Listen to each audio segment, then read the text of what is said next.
পৃথিবীর কোন সভ্য দেশে রাস্তা থেকে কোনো যাত্রী উঠায় না। বাসগুলো যাত্রী উঠানোর নামে প্রতিযোগিতা করে, একদিকে দুর্ঘটনার শিকার হয় এবং যাত্রী কেন রাস্তা থেকে উঠাতে হবে। আপনি কতদিন আইন প্রয়োগ করবো, কতদিন আমরা মোবাইল কোড করবো বলেন? আপনার বাস ড্রাইভাররা কেন রাস্তা থেকে যাত্রী উঠাবে? আপনাদের জন্য স্পেসিফিক ডেজিগনেটেড প্লেস আছে, সেখান থেকে যাত্রী। পৃথিবীর কোন সভ্য দেশে রাস্তা থেকে কোনো যাত্রী উঠায় না। আমাদের বাস টার্মিনাল করে দিয়ে আছে অনেক জেলাতে, সেখানে বাস যায় না, কারণ ওখানে যাত্রীও যায় না। যাত্রীদেরও দোষ আছে, যাত্রীরাও উঠতে চায়।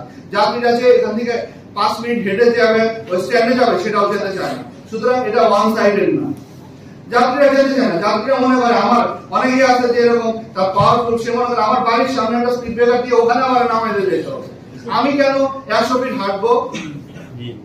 আমাদের এই মেন্টালিটি পরিহার করতে হবে। আমরা সবাই একটা ইনফিরিয়রিটি কমপ্লেক্সে ভুগি। সবাই মনে হয় যে আমি এত পাওয়ারফুল লোক, আমার বাস আমার বাড়ির সামনে থাকবে, বাস যেন আমাকে বাড়িতে নিয়ে যাবে। এটা যেন পাবলিক ট্রান্সপোর্ট নয়, আমার নিজের ট্রান্সপোর্ট।